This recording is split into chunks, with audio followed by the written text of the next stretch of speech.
प्यारे बच्चों नमस्कार।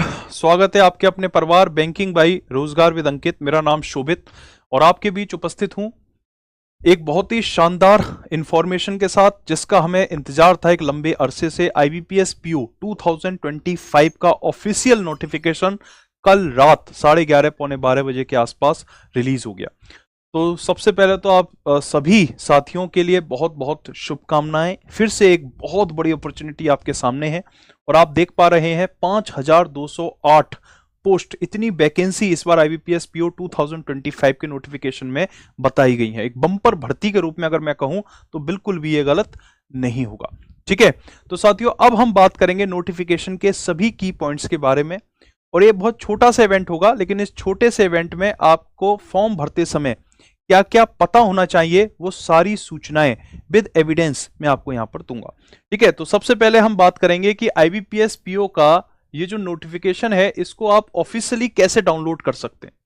ठीक है, तो ऑफिशियली डाउनलोड करने के लिए आप गूगल पर सिंपल सर्च करेंगे ibps.in, एंटर करेंगे।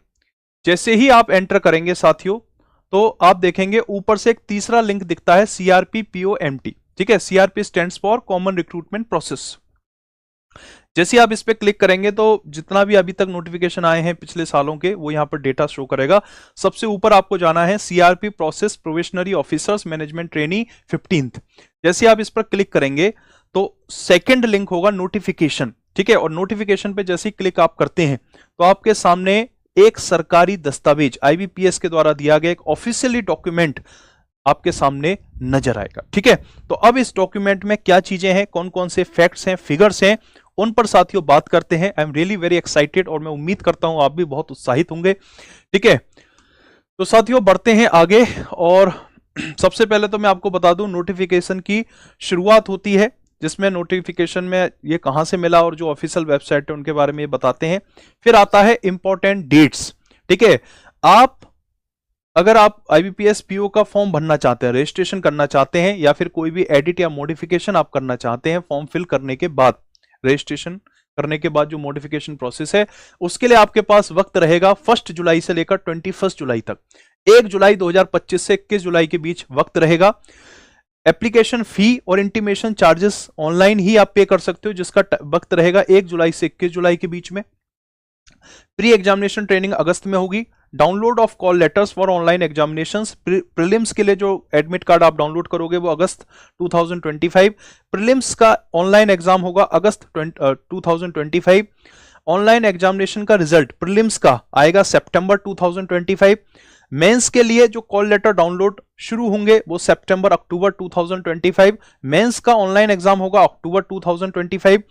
मेंस का रिजल्ट डिक्लेयर होगा नवंबर 2025। और पर्सनैलिटी टेस्ट, ठीक है, ये एक एड ऑन है, नवंबर दिसंबर 2025 में होगा। इंटरव्यू, फाइनल इंटरव्यू जो कंडक्ट होगा वो दिसंबर 2025 से जनवरी 2026 तक जाएगा। ठीक है, प्रोविजनली अलॉटमेंट, जब आप सारे प्रीलिम्स मेंस इंटरव्यू सब कुछ जब आप पास कर लोगे तब फाइनली आपका अलॉटमेंट होगा, यानी कि आपको एक बैंक असाइन होगी, तो वो जनवरी फरवरी 2026 में ये प्रोसेस रहेगी। साथ ही उसके बाद फिर इंडेक्स इन्होंने दिया है, बहुत छोटा सा डॉक्यूमेंट है, 53 पेज का ये डॉक्यूमेंट है। तो इस 53 पेज के डॉक्यूमेंट में कौन कौन सी बातें इंपॉर्टेंट है सब जाने। साथियों जब आप नोटिफिकेशन को आगे बढ़ा रहे होंगे तो आपको एक येलो कलर में, येलो हाईलाइट करता हुआ एक ब्लू कलर का एक लिंक दिखाई देगा जिस पर लिखा हुआ है click here to apply for CRP PO. जैसे आप इस लिंक पर जैसे ही आप क्लिक करेंगे, ये ब्राउजर की रेस्ट्रिक्शन है, तो आप सीधे ibps.in वेबसाइट के थ्रू रजिस्ट्रेशन वाले लिंक तक पहुंच जाएंगे। ठीक है, अब मैं बात करता हूं इंट्रोडक्शन की। तो इंट्रोडक्शन में जब हम आगे बढ़ते हैं तो शुरुआत होती है पार्टिसिपेटिंग बैंक्स के ऊपर। एक बहुत ही बड़ा कॉमन क्वेश्चन है कि सर आईबीपीएस जो है वो सीआरपी कराता है, यानी बहुत सारे बैंक का एक कॉमन रिक्रूटमेंट प्रोसेस करवाता है। तो बहुत सारी बैंक में कौन कौन सी बैंक शामिल है? अगर आप आईबीपीएस पीओ को फाइनली सब कुछ सारे जितने भी राउंड्स हैं उन्हें क्वालिफाई कर लेते हैं, पास कर लेते हैं, तो आपकी जो नौकरी लगेगी एज अ बैंक में ऑफिसर, तो वो कौन से बैंक में लगेगी, कौन कौन से बैंक हैं जो इसमें शामिल हैं? तो तो bank of Baroda, Canara bank, Indian overseas bank, UCO bank, bank of India, central bank of India, Punjab national bank, union bank of India, bank of Maharashtra, Indian bank, Punjab and Sind bank. ये टोटल 11 बैंक हैं। इन्हीं में से किसी एक बैंक में लगेगी, ठीक है, किसी एक बैंक में आपको बैंक में अधिकारी का पद मिलेगा अगर आप इस एग्जाम को क्वालिफाई करते हैं।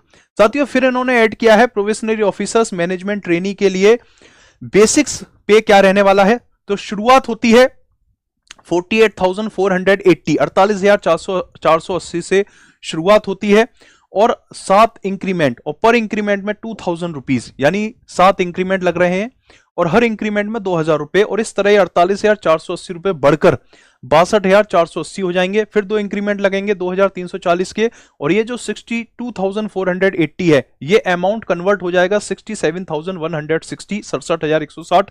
फिर साथियों 7 इंक्रीमेंट लगेंगे 2,680 रुपए पर इंक्रीमेंट के हिसाब से। तो ये जो अमाउंट है 67,160 ये इंक्रीज होकर हो जाएगा 85,920।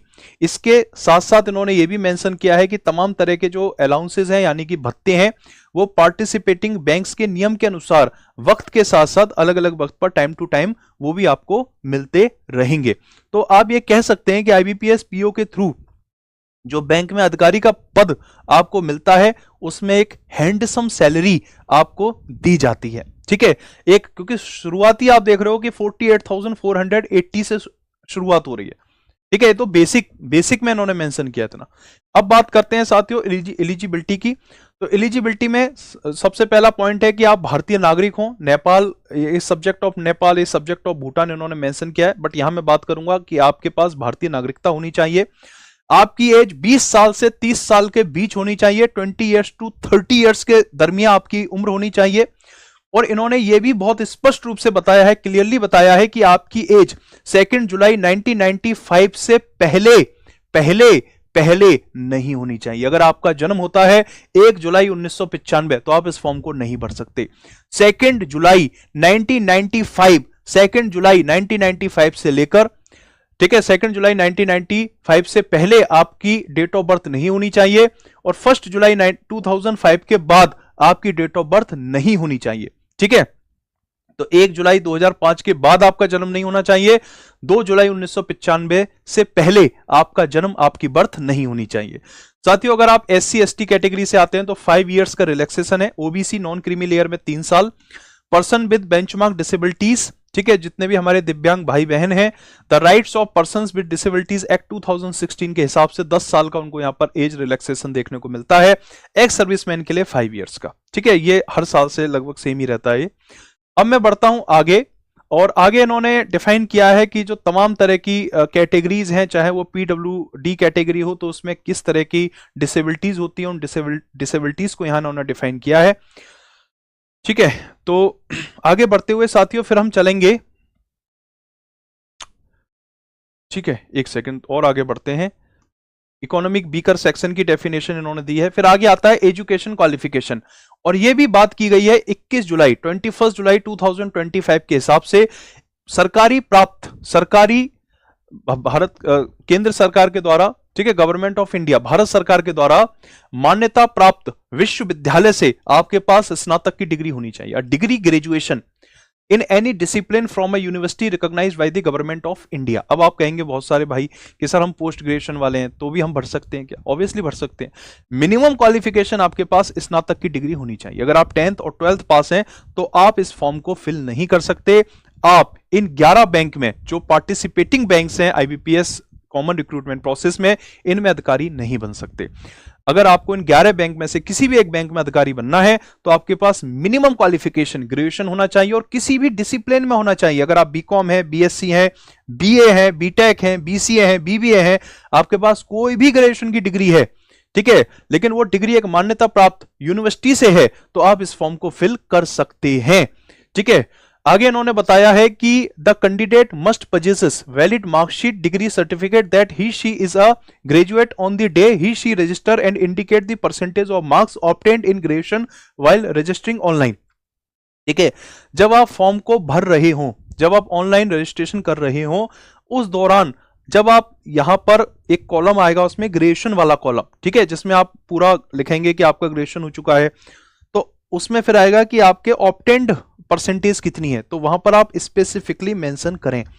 तो इनडायरेक्टली ये आपसे ये कहना चाहते हैं कि जब आप आईबीपीएस पीओ का फॉर्म भर रहे हो तब आपकी ग्रेजुएशन क्लियर होनी चाहिए, फाइनल ग्रेजुएशन हो चुकी हो।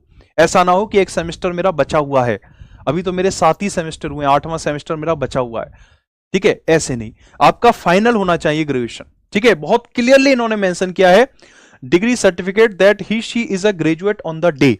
फॉर्म भरते समय आप ग्रेजुएट होने चाहिए, ठीक है साथियों। इसके बाद इन्होंने आगे मेंशन किया है, ठीक है, पहला पॉइंट वही है कि आप सरकारी मान्यता प्राप्त सरकार के द्वारा मान्यता प्राप्त यूनिवर्सिटी या इंस्टीट्यूशन होना चाहिए आपका, ठीक है। जो मैंने अभी बात बताई है उसी को इन्होंने प्रॉपर बहुत ही अच्छी भाषा का उपयोग करके इस्तेमाल किया है। अब मैं साथियों बात करूंगा application fee and intimation charges की। Application fee intimation charges payable from 1 July 2025 से 21 जुलाई 2025 के बीच ही आप पेमेंट कर सकते हैं। आप जो रजिस्ट्रेशन फी है साथियों इंक्लूसिव ऑफ जीएसटी, ठीक है, वो 175 रुपए है फॉर एससी एसटी और पीडब्ल्यूबीडी कैंडिडेट। जितने भी हमारे दिव्यांग भाई बहन हैं, अनुसूचित जाति और अनुसूचित जनजाति वाले जितने भी प्यारे भाई बहन हैं, उन सभी के लिए फॉर्म को फिल करने के लिए जो चार्जेस है, एप्लीकेशन फी है, वो 175 रुपए है।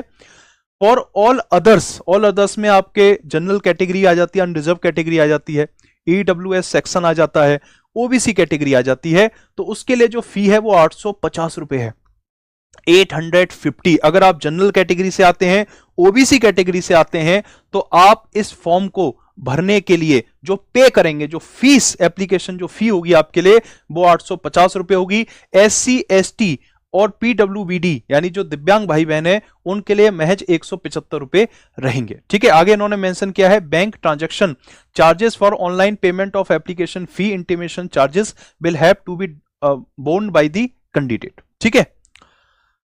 अब देखो ऑफिशियल नोटिफिकेशन है, इसमें कैंडिडेट की स्पेलिंग गलत है ना, पर कोई बात नहीं, हो जाता है कई बार।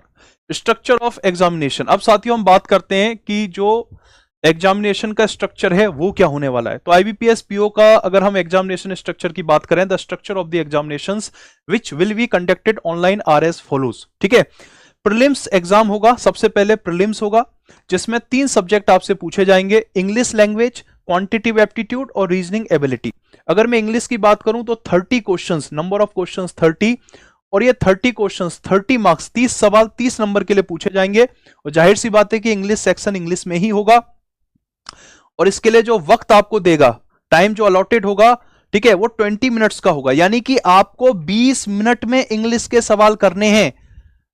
महज 20 मिनट के अंदर इंग्लिश के 20 मिनट के अंदर इंग्लिश के 30 सवाल 30 नंबर के लिए, 30 questions for 30 marks in 20 minutes. Quantitative aptitude 35 questions for 30 marks, 35 सवाल 30 नंबर के लिए, और मैक्सिमम जो टाइमिंग होगी वो 20 मिनट्स होगी। रीजनिंग की अगर मैं बात करूं तो 35 क्वेश्चंस फॉर 40 मार्क्स, ठीक है, 35 सवाल 40 नंबर के लिए पूछे जाएंगे। इंग्लिश और हिंदी दोनों भाषाओं में रीजनिंग के क्वेश्चंस मिलेंगे, क्वेश्चन का इंग्लिश वर्जन भी होगा, हिंदी वर्जन भी होगा। 35 सवाल पूछे जाएंगे, 40 नंबर के लिए पूछे जाएंगे, और 20 मिनट का वक्त मिलेगा, ठीक है। सेक्शनल टाइमिंग है, सेक्शनल टाइमिंग का मतलब होता है कि जब तक आपका 20 मिनट पूरा नहीं हो जाएगा तब तक आप इंग्लिश से क्वांटिटेटिव एप्टीट्यूड पर स्विच नहीं कर सकते विंडो, ठीक है। विंडो स्विच तभी होगी जब 20 मिनट इंग्लिश के पूरे हो जाएंगे।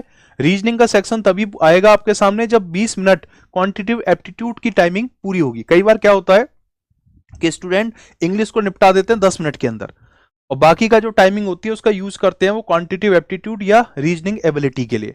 इस प्रॉब्लम को खत्म करने के लिए बैंकिंग ने अपनी रिक्रूटमेंट प्रोसेस में ये फीचर ऐड किया, सेक्शनल टाइमिंग डाल दी कि क्वांटिटेटिव एप्टीट्यूड आपको 20 मिनट में ही करना है, 35 सवाल 30 नंबर के लिए। साथियों अब मैं बात करूंगा आगे, candidate have to qualify in each of the 3 test by securing minimum cut off marks to be decided by IBPS. ये लाइन बहुत इंपॉर्टेंट है, मैं दोबारा पढ़ूंगा। Candidates have to qualify in each of the 3 test by securing minimum cut off marks to be decided by IBPS, ठीक है। यानी कि आईबीपीएस के द्वारा जो 3 प्रीलिम्स में जो 3 टेस्ट दिए गए हैं, इंग्लिश, रीजनिंग और क्वांटिटेटिव एप्टीट्यूड, इन तीनों टेस्ट को आपको क्वालिफाई करना है सेक्शनल कट ऑफ के साथ। ठीक है। Candidates have to qualify in each of the 3 test, 3 test में से प्रत्येक टेस्ट को आपको क्वालिफाई करना है by securing minimum cut off marks. ठीक है, जैसे इंग्लिश का कट ऑफ मान लो 1 नंबर चला गया, मान लो इंग्लिश का कट ऑफ प्रीलिम्स में 1 नंबर चला गया, तो आपके 1 से ज्यादा नंबर होने चाहिए। ठीक है, तो सेक्शनल कट ऑफ यहां पर मेंशन है, adequate number of candidate in each